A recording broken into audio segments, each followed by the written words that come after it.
Depois entrou outro pedaço, que aqui o sinal não deve ser tão fácil de chegar, né? Está aqui com as barreiras mecânicas. Então eu queria primeiro falar que a nossa palestra de hoje vai ficar gravada no meu canal do Instagram, que é Flávio Nery de Azevedo. Quem quiser depois dar uma olhada, se inscrever e poder rever a palestra, que às vezes a gente não pega muito, né? Está sob o efeito das distrações externas, as emoções, e talvez depois, calmamente, sentado, olhando dentro de casa, num outro horário mais adequado, vocês podem ter melhor qualidade de percepção. Então fica aqui, abrindo a palestra aqui no Centro Espírita Mensageiro da Luz, ou a famosa Casa de Arapiraca, que eu estou tendo o prazer e o privilégio de voltar pela segunda vez nesse ano, a convite do meu amigo e irmão Bira, muito generoso, gentil como sempre, muito atencioso, e a gente fica feliz em voltar a essa casa que tem uma tradição, tem uma história do movimento espírita na Bahia e, por que não dizer, no Brasil.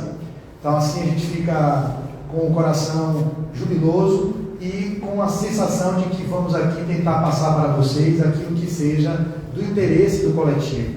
Às vezes a nossa linguagem não é tão adequada, porque vai atuar num nível que muitos não compreendem, mas também a gente precisa manter uma média de uma linguagem que seja acessível tanto às pessoas que não têm capacidade de compreender o vocabulário, essa língua portuguesa tão rica, mas também não deixar de atender aqueles que requerem já um tipo de conteúdo um pouco mais complexo, ampliado. Então eu vou tentar traduzir o tema de hoje, que Bira me deixou à vontade para escolher, e como é um tema que eu tenho falado em várias casas, com várias denominações, eu mudo o título para não ficar repetitivo lá no canal do YouTube e no meu Instagram, mas que a ideia básica vai ser sempre a mesma, que é a questão 919 do Livro dos Espíritos. Muitos de vocês não conhecem o Livro dos Espíritos, eu sei, são espíritas, frequentam, mas nunca leram e nem nunca vão ler o Livro dos Espíritos. Óbvio, isso é estatístico e a gente fica triste por isso. Então, qual é o papel dos expositores? É tentar trazer, numa linguagem acessível, a tradução do que a gente consegue alcançar. Mas o que é interessante seria que vocês mesmos se debruçassem para procurar entender e compreender melhor o livro que deu origem à doutrina espírita. Porque através do estudo, das orientações que Kardec nos deu, nós podemos alcançar um grau de compreensão maior da verdade. Dessa verdade que eu falei da outra vez que estive aqui, que não está fora, que está dentro de cada um de nós. Então, quanto mais nós possamos falar sobre temas que nos levem ao autoconhecimento, ao autodescobrimento, nunca vai ser demais, porque a gente precisa fazer esse mergulho para dentro. Nós precisamos encontrar o caminho de volta à nossa essência divina. Nós vivemos no mundo como se fosse um parque de diversões, como se fosse um circo, como se fosse aqui apenas um lugar de gozo e de prazer. Nós não queremos dizer com isso que não tenhamos que ter prazer, que não tenhamos que nos divertir. Obviamente, nós estamos no corpo, e no corpo a gente vive as sensações dele, tem os instintos que ainda são necessariamente, explicitamente vividos no que diz respeito à sobrevivência. Então não é sobre isso a nossa fala. A nossa fala não é de encontro aos prazeres que a gente precisa viver quando estamos aqui encarnados. Mas nós não podemos viver a ponto de esquecermos e negligenciarmos aquilo que, no meu ponto de vista, é o essencial, que é tudo que vocês mais querem. Cada um de vocês que vieram aqui hoje participar desse encontro, que ao final vão tomar os passes, vão viver as experiências de orientações as mais variadas, pelos benfeitores, que já nos antecederam no mais além. Todo mundo busca viver a harmonia interior. Ninguém aqui quer viver desarmonia interior. Ninguém aqui quer buscar viver inferno astral. Ninguém aqui quer viver a inarmonia. Todos nós, queiramos ou não, conscientes ou não disso, estamos buscando a vivência da paz interior. Ninguém quer buscar o que não seja isso. Aquele que perde um filho, aquele que separa de um casamento, o que perde um emprego, qualquer um de nós buscamos no mundo a paz. E a gente faz caminhos os mais tortuosos para encontrar esse caminho de paz. E esquece do principal caminho. Às vezes, escalamos o Everest, às vezes, fazemos o caminho de Santiago de Compostela, às vezes, vamos para o Capão fazer o Vale do Pati, às vezes buscamos fazer as nossas jornadas heróicas nas nossas carreiras profissionais para atingirmos o status maior que possa alcançar uma empresa ou naquela profissão liberal que cada um de vocês tenham, e ok para tudo isso, mas esquece que o maior caminho, a maior busca, a maior luta, o maior desafio que nós deveríamos priorizar na vida deveria ser o caminho para dentro, o caminho de volta a si mesmo, e esse caminho poucos de nós fazemos, inclusive eu há muito tempo não fazia, venho fazendo há alguns anos para cá, e vejo que isso é o início de talvez uma longa trajetória de encarnações sucessivas, mas que se a gente não começa a fazer, a gente está perdendo tempo naquilo que deveria ser o essencial da nossa vida, enquanto encarnados nesse corpo físico.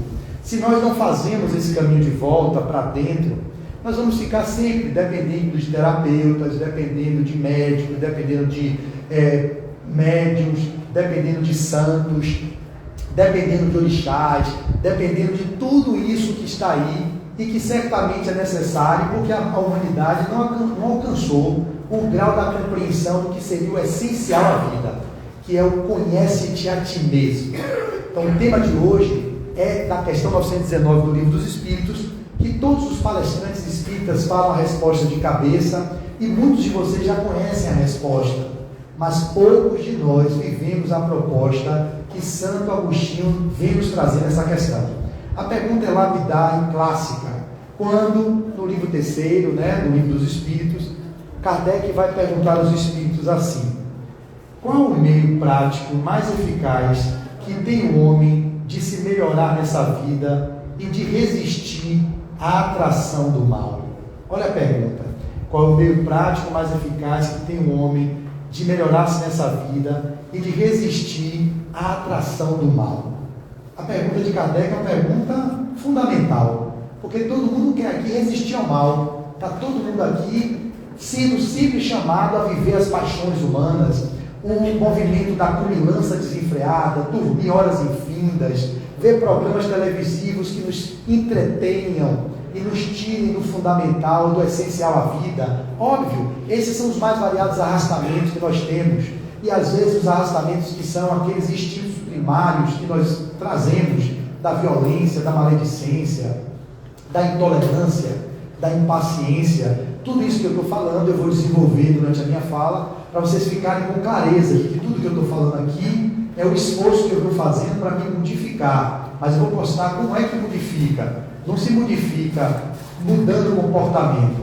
Mudar comportamento é criar uma máscara que o ego, essa estrutura psíquica, que vocês podem entender a linguagem, mas é o egoísmo que está na questão 913. Qual é a questão 913? É a seguinte: dentre os vícios, qual que se pode considerar o radical? A pergunta de Kardec aos Espíritos 913.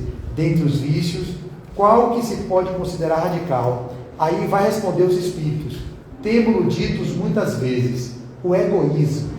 Daí deriva todo o mal.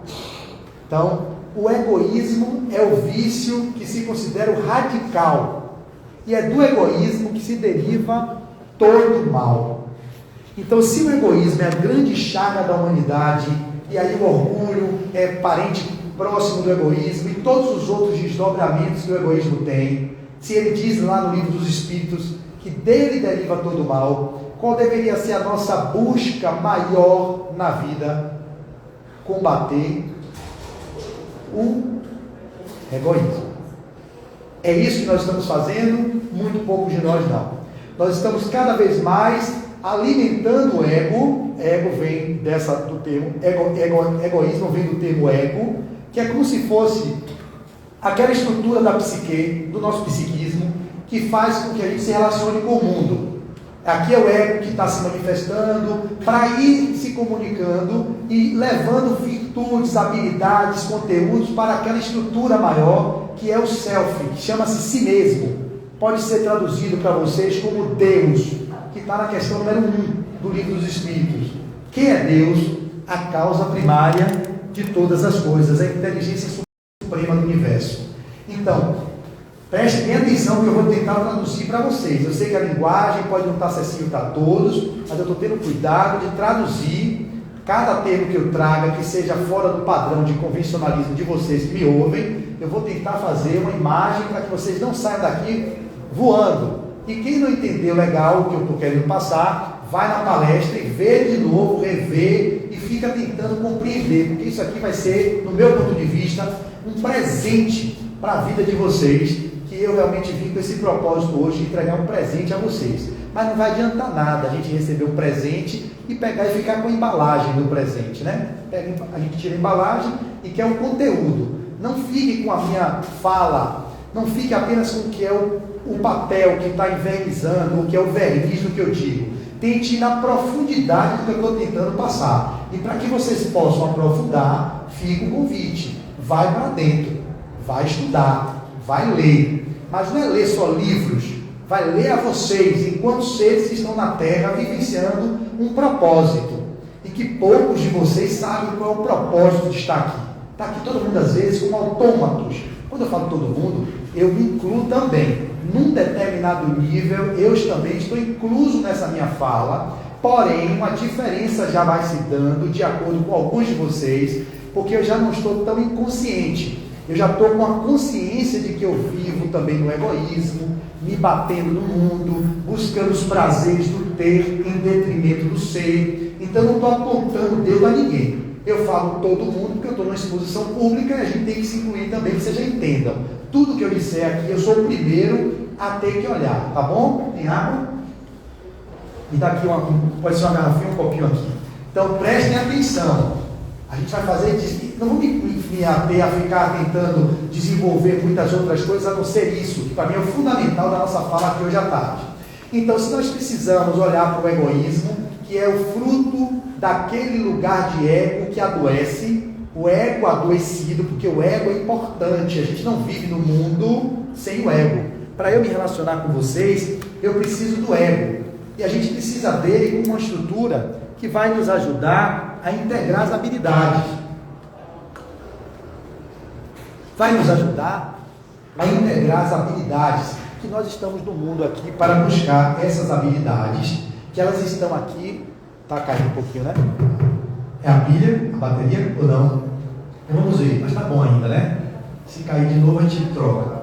Então, nós estamos aqui, deixa stand-by o outro. A gente está aqui para desenvolver habilidades. As habilidades que nós temos, a gente só vai conseguir desenvolver se a gente olha para quais aqui não temos. Eu tenho inabilidades as mais variadas. Mas não é mudando, por exemplo, eu sou prepotente. Mas não é querendo mudar o comportamento e ser uma pessoa humilde que eu deixo de me tornar prepotente. Isso é mascarar a prepotência.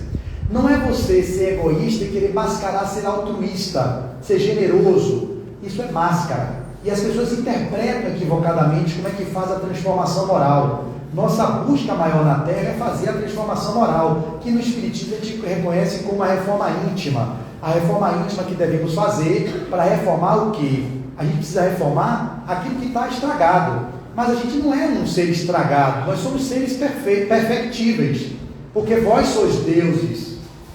Porque Jesus disse isso, não foi eu quem disse, foi ele. Se ele disse que eu sou Deus, então eu não sou estragado, eu não sou uma pessoa imperfeita, eu sou perfectível, ou seja, eu estou no caminho de me tornar perfeito. Mas eu não sou uma pessoa que precisa de reformar. Eu tenho um entendimento que reforme alguma casa que está aqui estragada, eu vou reformar essa casa. E aí eu tenho que ajustar, botar uma massa corrida. Mas eu não sou estragado, eu sou um ser divino. Eu sou centelha divina, que me atrapalhei no meio do caminho, porque permiti que o ego ditasse as minhas relações com a sociedade.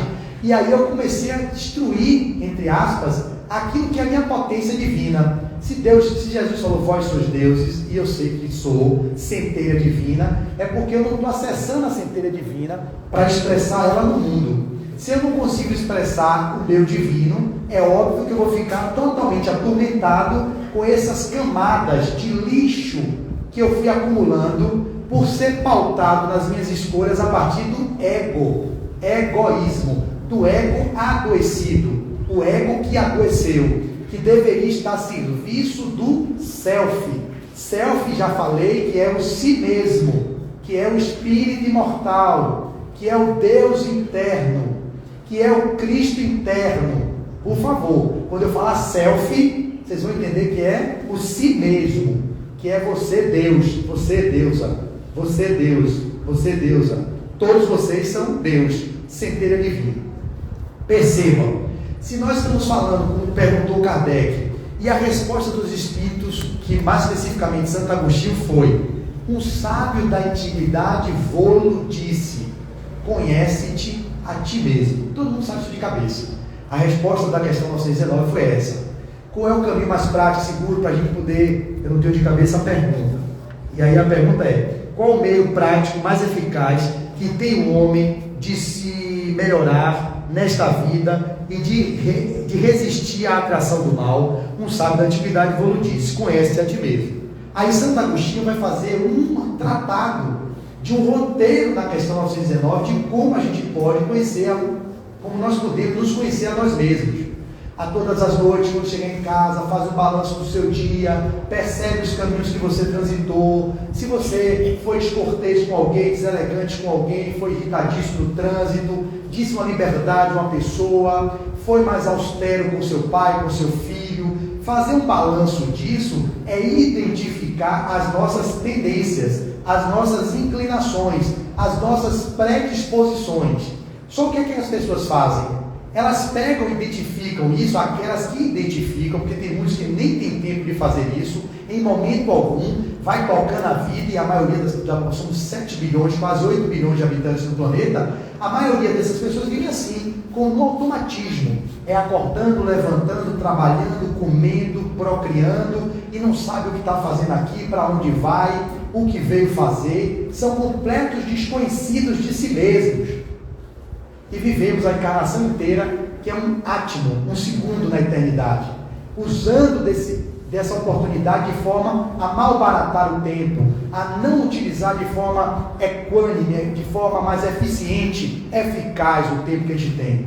E aí quando passa, que desencarna, se depara com a realidade do espírito imortal: poxa, eu não morri, estou vivo, e agora? Volta novamente. Ficou quase 70, 80 anos no corpo, a média hoje da expectativa de vida, 70 e poucos anos, e você ficou só no básico, trabalhando, procriando, comendo, indo para o reggae, indo para a Fonte Nova, indo para a ponta do carnaval, para a porta do bar, dançando forró, só na curtição. A vida é isso. Chegou sexta-feira, eu estou doido que chegue minha sexta, que é sextou, e aí, que vida é essa?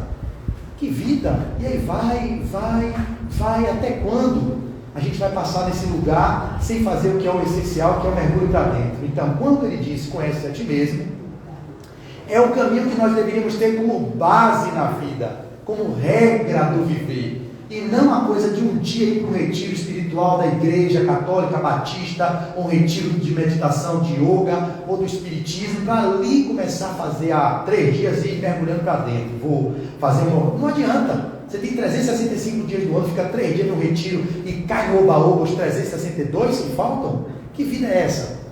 Então, a proposta dos espíritos, e que Kardec traz como roteiro na sua resposta, vamos ver se melhorou, porque pode ser que a bateria esteja acabando de cá, né? Vamos ver. Alô, câmbio. Então, a proposta fundamental do viver é o conhece-te a ti mesmo. E onde é que vem esse termo? Atribui-se a Sócrates. Sócrates, um filósofo que viveu 400 anos antes de Cristo, 359 anos antes de Cristo, ele que era um grande precursor do cristianismo, que está lá no Evangelho segundo o Espiritismo, ele, Platão, muitos filósofos que antecederam o Cristo, prepararam o terreno para a chegada do Messias, ok? Então Sócrates, ele era um grande buscador, um pensador, que não deixou nada escrito. Quem escreveu foi Platão, que foi um discípulo amado, que escreveu várias obras a partir do que ele pegou e vivenciou com Sócrates. E tem uma coisa clássica na literatura grega, na filosofia, que era a questão do pórtico de Delfos, onde tinha uma pitonisa, que eram médiuns, que ficavam lá dentro como verdadeiros oráculos, que hoje tem muito de nós que ficamos usando os médiuns como oráculos, as cartomantes, as ialorixás, os babalorixás. A gente tem esse hábito, né, de usar o Divaldo para pegar informação, ter o Chico Xavier, tudo bem, mas que isso não seja a base da nossa vida, né? Que isso seja virtualmente, mas tem gente que é viciado nisso, em consultar o tarô, as cartas, a cartomancia, porque acha que esse é o caminho para se descobrir, mas não é esse o caminho. Foi o que Sócrates dizia, está caindo, né? Sócrates disse isso, quando ele entrou no pórtico de Delfos, tinha lá, ó, conhece-te a ti mesmo, e em conhecendo a ti mesmo, conhecerás todos os deuses e conhecerás a verdade. Mais ou menos assim, Jesus disse a mesma coisa, buscareis a verdade e a verdade vos libertará. Só que a gente busca a verdade fora, e a verdade não está fora, está dentro. Na relação com o outro, a gente pode encontrar o caminho da nossa verdade, no contraditório, naquilo que o outro aponta, que você é egoísta, você é muito vaidoso, ok, mas não vai ser com o que o outro fala, e com a mudança de comportamento, você diz que eu sou vaidoso, eu começo a me tornar humilde, fazendo essa mudança a partir do ego, que não é da essência, que a gente está buscando realmente mostrar o divino que habita em nós. Então, quando ele entra e vê lá, conhece a ti mesmo, e conhecerás os deuses, e conhecerás a verdade, ele vai para lá, para dentro, conversar com a pitonisa, que é a médium, que devia estar lá, com potencialmente único ostensivo, e diz, poxa, Sócrates, você já sabe que ele pegou, não precisava de mais nada, não vem me perguntar nada aqui dentro não, conhece-te a ti mesmo, e em conhecendo a si próprio, você vai conhecer toda a verdade, e aí você conseguirá se libertar. Esse caminho que está na resposta, está realmente caindo todos os dois, né? Vamos ver se consegue aqui ficar, se essa bateria melhora. Alô, câmbio, ajusta. Isso, vamos lá. Tá bom, eu vou tentando falar aqui, quando ele vai ajustando ali, faz parte. Deixa a piracazinha junto, ó. Era acende, né? Tá mais velho? Tava legal, do jeito que tava, né? Deixa eu ver. Só câmbios aqui. Mas vocês me ouvem lá no Gogó? Ouve no Gogó. Eu vou deixar sem microfone. Então, eu já estou rouco mesmo. Mas então a gente se esgoela um pouco mais. Ouvem aqui também. Então, nessa perspectiva, o que a gente está buscando há milênios, há muitos milênios, que não é agora com 30 e pouco, 49, 50, aqui 54, que eles vêm buscando esse caminho. Nós viemos há muitos milênios buscando o caminho do encontro consigo próprios, conosco próprios. Só que a gente está buscando de uma forma errada, atabalhoada. A gente está buscando modificar comportamentos para mostrar à sociedade uma máscara que aí está lá nos evangelhos, sepulcros caiados, verdadeiros hipócritas, brancos por fora e podres por dentro. Jesus falava isso, porque as pessoas mudavam, faziam verniz social. A mudança externa não significa uma mudança interna. Você pode passar a encarnação toda se mostrando uma pessoa generosa e bondosa e não ser de fato isso. Ser apenas uma máscara social que vocês estabeleceram para ser amado por Bira, para ser amado por Arapiraca, ou pelas pessoas que estão à sua volta, e ficar naquele personagem, ou naquela persona, melhor dizendo, porque o personagem somos todos nós vivendo desde que fomos concebidos até aqui, e quando eu desencarnar esse personagem acaba, não existirá mais Flávio, eu vou ter um outro personagem num outro lugar, numa outra vida, de outra mãe, ou da mesma talvez, mas que vamos exercer outros papéis, que são as personas, que é a persona do professor, a persona do diretor, a persona do palestrante, a persona do pai, do filho, do marido, do chefe. Persona são as representações sociais que a gente exerce. Só que tem pessoas que ficam presas numa persona de bonzinho a vida inteira e não são bonzinhos. Eles não reconhecem que eles são orgulhosos, prepotentes, egoístas, vaidosos. Ah, Flávio, como é que faz? Mas a gente percebe isso e procura modificar. Não procura modificar. Entenderam errado. Quando você procura mudar, você está escamoteando aquilo que emergiu. Então, se eu percebo, Flávio, que eu sou vaidoso, como é que eu mudo? Percebi que eu sou vaidoso, agora eu vou me portar de forma bem humilde, não é mudança. Isso apenas é uma outra persona do cara que era vaidoso, mostrou agora a persona de que sou humilde. Oh, como é que você está? Aquela coisa com a voz bem doce. Eu trouxe para você isso aqui. Ou então, a cadeira, sente aqui, meu irmão, muita paz.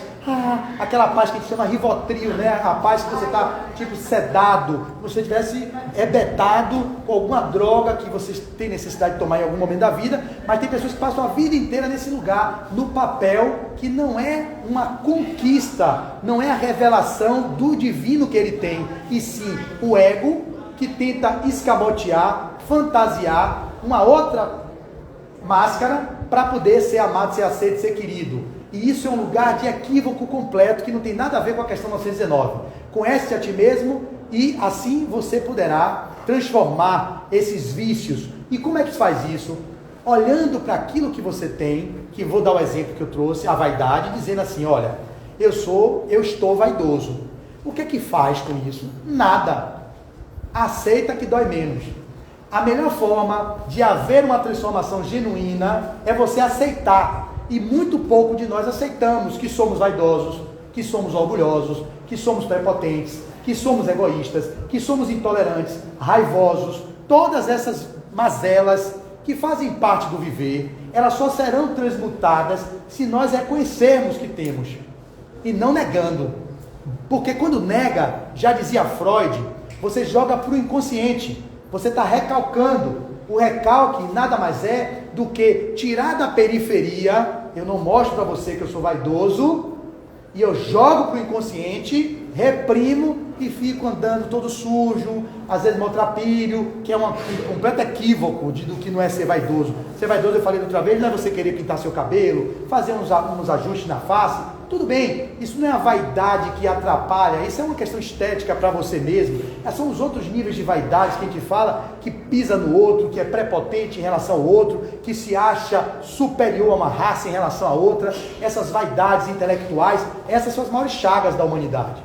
Então, quando você faz esse movimento de repressão, de uma certa raiva que você traz, e que é uma emoção legítima, porque todo mundo tem raiva, todo mundo tem medo, todo mundo é alegre, ou melhor, todo mundo tem alegria e todo mundo tem tristeza, são emoções básicas. Se você nega a raiva que você tem, você simplesmente está jogando para o porão do inconsciente, recalcando, e isso não é transformação moral, isso não é mudança, isso não é o que a proposta do livro nos traz. É o reconhecer que você tem a raiva, que quando pisa no meu pé, eu sinto raiva, que eu me magoo, não necessariamente eu vou pegar e empurrar o outro, eu vou bater no outro, mas as pessoas querem negar a raiva que teve, dizem assim, não, tudo bem, eu fiz minha unha hoje, eu botei aqui meu silicone na minha unha, você pisou, mas não tem nada não, e dentro de si, vai miserável, você vai pisar na unha, com demônio, não na minha unha. Então está dentro de si de uma raiva, de uma revolta tão grande, e representando uma persona de que está de boa. Foi de boa, não, derrubou meu livro aqui, pô, eu adoro livro, poxa senhora, a senhora derrubou meu livro, meu Deus do céu, né, não preciso brigar com ela, vai me dar outro livro, não, pô, fiquei com a raiva retada agora da senhora, viu, mas, deixa eu respirar aqui essa raiva, não, nem respirar raiva, deixa eu olhar por que eu fiquei com raiva, porque respirar raiva significa também reprimir ela, deixa eu respirar essa raiva, raiva, isso não significa transformar-se, significa que você está respirando, negando que a raiva veio.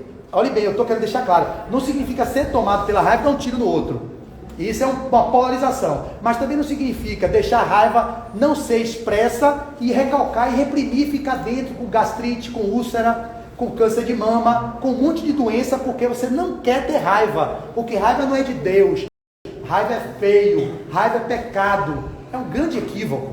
A raiva é uma emoção básica, Jesus tinha raiva, entrava nos templos, seus sepulcros caiados, aqui é a casa de meu pai, o que é que está fazendo aqui, derrubando tudo, e isso é a expressão da raiva, e a raiva em Jesus era uma emoção, como humano que ele também foi, que era colocar limite. A raiva é uma emoção que bota limite. O medo também, ele tinha medo, Jesus teve medo, ele se refugiava para orar, para entrar em contato com o Pai, queria enfrentar um calvário, ele estava no corpo, e as sensações corporais que ele viveu, ele não veio contrariar a lei, ele era um ser divino, mas vivenciando a condição do humano, então ele também teve medo. Então o medo é uma energia de preservação. Se você não tiver medo, você não preserva a vida. O pânico é o adoecimento do medo normal, da emoção básica, síndrome do pânico, aí já é distúrbio. Com uma tristeza, todo mundo tem que ter tristeza. Jesus ficou triste, Jesus ficava triste, quando ele via aqueles caras atrasados, os 12 que ele escolheu, tudo atrapalhado, um negava, o outro entregou por 30 moedas, ele ficava triste em ver a humanidade naquele lugar, mas ele não era tristonho, e nem viveu a depressão que pode ser um caminho do aprofundamento de uma tristeza não olhada, não reconhecida, não aceita. As pessoas têm uma mania de querer viver só alegria periférica, externa. Não, tem que estar alegre. Eu estou agora com uns pacientes que eu atendo, que está assim, não, Flávio, mas eu tenho que beber. Ele bebe para fugir do problema de não entrar em contato com o vazio existencial, que é uma grande mazela da humanidade, que é o vazio existencial. Essa crise existencial que a gente tem hoje é o vazio, porque não temos um propósito. Pensamos que a vida é nascer, procriar e morrer, e não tem um propósito que seria, no meu ponto de vista, primário, que é o despertar da consciência. Despertar a consciência significa despertar o quê? O divino, despertar o Deus interno, despertar o Cristo interno. A gente não está buscando despertar a consciência, a gente está buscando despertar os instintos primários, vivendo como verdadeiros que somos animais, mas muito irracionais, porque não consegue nem utilizar a razão em alguns momentos para um pouco cultivar ou olhar para aquelas mais inclinações de um lugar que é de acolhimento. Eu ainda reconheço que eu sou humano, comum, imperfeito, arrogante, prepotente, vaidoso, que às vezes sou irritadiço, que imito cólera e me colerizo. Que é isso? Eu relato sempre, né? Quando eu entro na piscina lá do meu condomínio Panadá, que eu vejo um monte de gente lá, eu fico com raiva. Eu viro uma criança, mas eu não vou bater nem dar tiro em ninguém. No passado, talvez só dando tiro, sai, que a piscina é minha. Eu quero treinar aqui na minha raia. Arapiraca daqui treinou, fiz 2 margantes em Salvador, e os arapiracas eram grandes nadadores, ganhavam sempre, eu nunca ganhei deles. Mas enfim, eu nadava como medíocre, como um nadador mediano. Então quando eu vou treinar na minha piscina lá do condomínio, eu treino dia de semana. Eu não tenho costume de ter ninguém. Eu tenho costume de botar minha raia e treinar sozinho. Quando eu vejo um monte de menino, piseiro, eu digo, esses piseiros daqui, a piscina não é minha, é do condomínio, é uma coisa infantil, é uma coisa de criança, mimada. Mas naquele momento eu reconheço a criança mimada, que queria a piscina só para ele. Quantos de vocês pequenos, meu brinquedo, meu autorama, meu ferrorama, minha boneca é minha. Isso é da estrutura egóica que nós todos temos. O diferente é reconhecer que isso existe ainda em nós. E esse é o lugar que eu estou tentando trazer. Quando eu percebo que eu olho a raia e os meninos começam a ter esse pedido, eu digo, menino, vem cá, sai daí, diabo, dê de medo assim. Não se pendure não, porque a mão vai na cara. Ou seja, a raiva é tão grande que eu estou nadando com o palmar, e aquele palmar realmente se bater no rosto de um rasgo, no rosto de uma pessoa. E menino, você sabe, né? Menino descobriu que o pé do diabo era redondo, segundo a lenda aí, né? E o arte do cão. Então eu já fui menino, eu também faria o mesmo. É tipo assim, eu vejo a raia, enquanto ele está batendo naquela borda lá, que ele dá a volta, eu aí passo por debaixo. Aí volto, e aí quando ele tá, aí não vai dar tempo não, vai. Aí eu já fico nadando assim, vindo, olha o miserável, entrou na raia, ó. Aí eu digo, Exu. Aí eu vou nadando, e aí de repente eu chego perto, aí eu não vou mentir, às vezes eu bato o cotovelo assim, para não machucar a mina, ele não tio, eu digo, não sei, eu aqui para que diabo? Aqui eu não tá vendo que eu tô nadando, a piscina é imensa, você tem uma raia, que é um pedaço meu, e você quer entrar aqui para quê, Satanás? Aí então a gente fala com a mãe, diz, olha mãezinha, tira o menino, que o menino está entrando na raiva aqui. Mas naquele momento eu estou acessando a minha raiva, o demônio que está dentro de mim, o capeta que está dentro de mim. Só que o que é que eu faço? Eu não nego isso. Eu não vou dizer assim, eu não tenho raiva, eu entro na piscina, oh, crianças lindas, anjinhos de candura, como são bonitinhos esses meninos, oh mãe, deixa ele passar. Muita gente vive assim, na hipocrisia, muito hipócrita. Eu não dou conta disso mais. O que é que eu faço? Como eu não posso dar um tiro no menino e tirar ele de baixo de porrada, como eu fazia no passado, quando eu estava mais atrasado do que eu estou hoje eu não faço, eu estou mais civilizado, eu estou me civilizando. Eu não reprimo isso de, poxa, o que é que eu faço? O autoconhecimento é isso, que é a proposta, é assim, Flávio, que criança é essa ferida dentro de você, que você não tem paciência, que intolerância de ver os meninos nadando e não chegar, não, eu sou tomado, parou o carro, olhei para a piscina, vi gente, a raiva vem na hora, egoísmo, individualismo, isso está em mim. Então se eu vejo, antigamente eu não via, eu entrava e não sabia, mas agora eu digo, não, tem algo aí. O que é esse algo? É alguma coisa lá dentro que está me incomodando e que repercute na externalidade desse jeito. O que é que as pessoas fazem? Nega, recalca, joga no porão do inconsciente. Lá, o Freud disse isso quando devassou o inconsciente, e depois Jung, Carl Gustav Jung, vai falar da sombra. Você coloca na sombra, vai recalcando no inconsciente pessoal, vai ficando lá retido, e aquilo lhe toma. Quantos de vocês já perceberam pessoas corteses, educadas, civilizadas, no noticiário que está sempre poluído de informações de violência? Ah, era tão educado o doutor fulano, era bom dia, seu porteiro, boa tarde, senhora. Ah, minha irmã, tudo bem. Mas depois pegou a mulher, esquartejou e botou numa mala. Que é isso? Que homem é esse? Não tem essa notícia? Teve lá um esquartejou de pedacinho, botou numa mala? O cara era uma civilidade em pessoa, andava assim com muita alegria com as pessoas. Então, ele tinha dentro dele um demônio, só que talvez negado. E aí, quando ele é tomado por aquilo que ele não olhou, ao longo do tempo, raiva, como eu tenho de minha esposa, eu digo direto, eu estou com raiva de você, no passado eu me matava, agora eu não me mato. Porque eu não bato em mulher, não faço isso, mas o desejo interno é de esganar. Mãe também com filho, minha mãe fala, eu vou lhe esganar, menino, minha mãe comigo. A vontade de minha mãe era me esganar, enganar minha irmã. É óbvio, ela está revelando, mas não me esganava. O que é que eu quero dizer? Tem pessoas que você pode externalizar, dizer, eu estou com a raiva de você, que se eu pudesse, eu lhe matava, mas eu não vou lhe matar, porque eu estou no estado de tentativa de aprimorar, mas eu vou olhar porque eu estou com raiva de você, porque a raiva dela não é problema dela, é um problema meu. O que é que ela me fez, que atuou em mim, a ponto de acessar uma raiva de querer matar o outro? É dela o problema?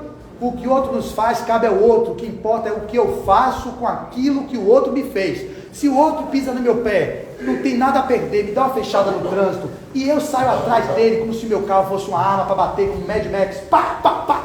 Ele acessou em mim algum núcleo, algum complexo que não está resolvido e que evidencia-se muito do trânsito e que faz as violências de uma pessoa dar um tiro no outro no trânsito por causa de um retrovisor, um mototaxista que bate no retrovisor, o ônibus passou na televisão outro dia, foi atrás dele, passou o ônibus por cima do cara. Ou seja, a gente perde completamente, é tomado pela sombra. O que é ser tomado pela sombra? É ser tomado por tudo aquilo que vocês negaram, pensando que tinham se transformado e que não se transformou, foi apenas escondido, reprimido, recalcado, e num momento que não deveria vir à tona, com uma bobagem, uma criança faz uma coisinha, pega assim, você está aqui nervoso, meteu o dedo no sua coisa, e já dá uma surra, menino, pá, pá, pá, espanca, matou o filho. A gente não vê isso? Mas que espanca, ai, e depois ela é tomada realmente, meu Deus, eu matei meu filho. Foi o ato da sombra que eclodiu, chamado efeito sombra, que termina tornando a pessoa cega.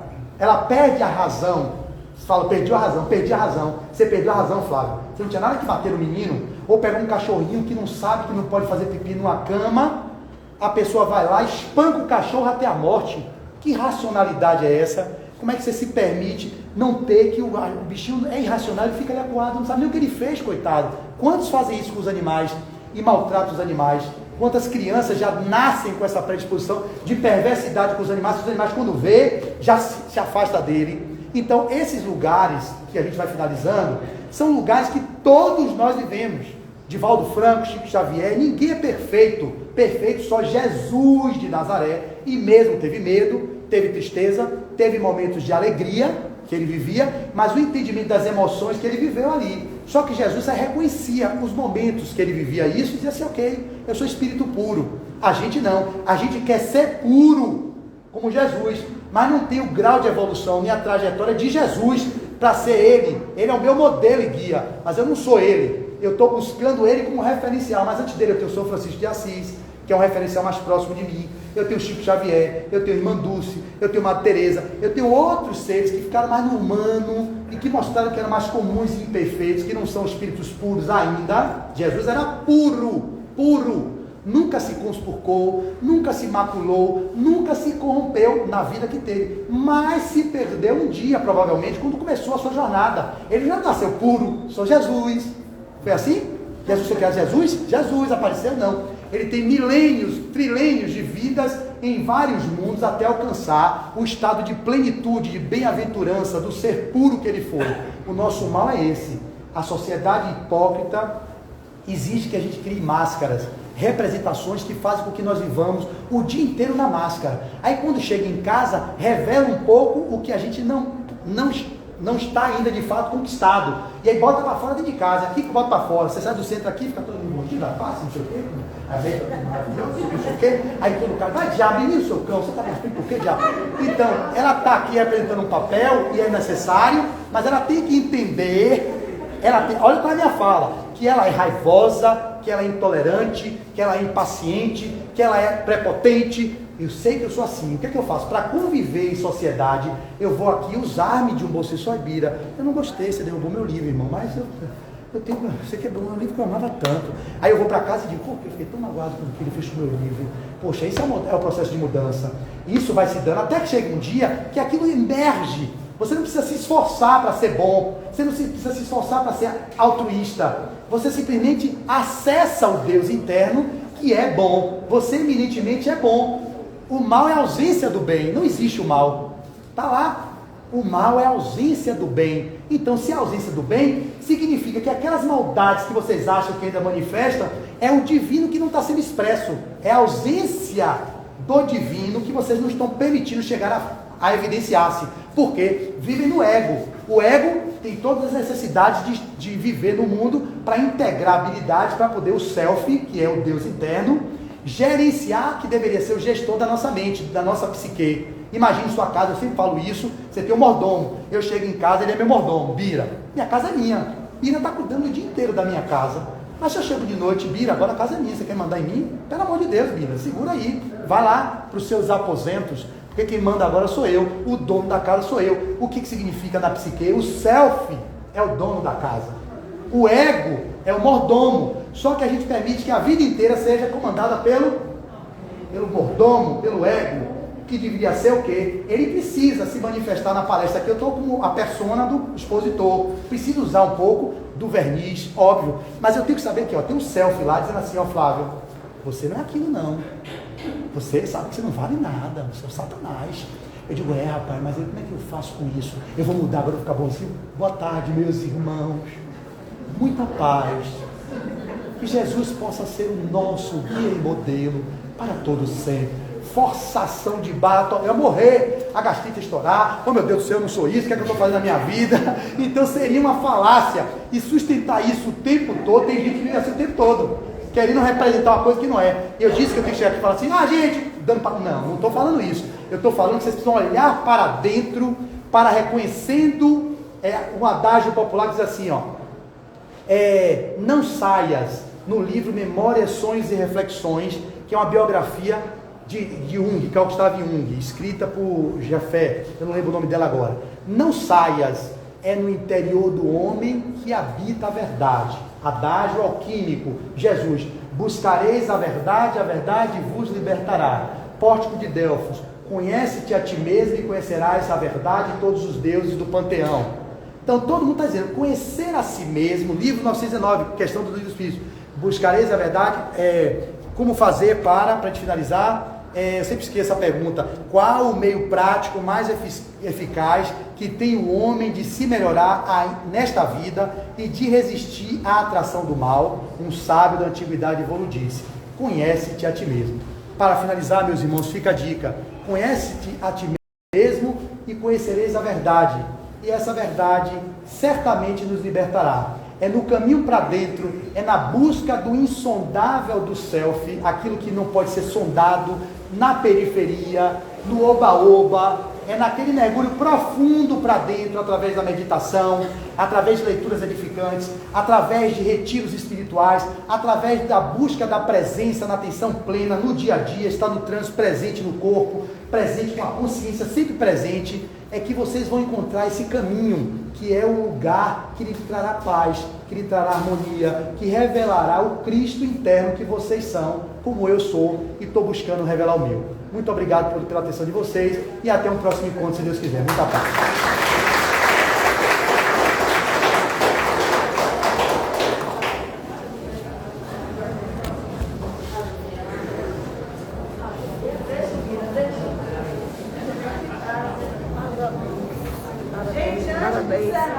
Parabéns, eu quero ser sua paciente. Uma oração pela solenidade a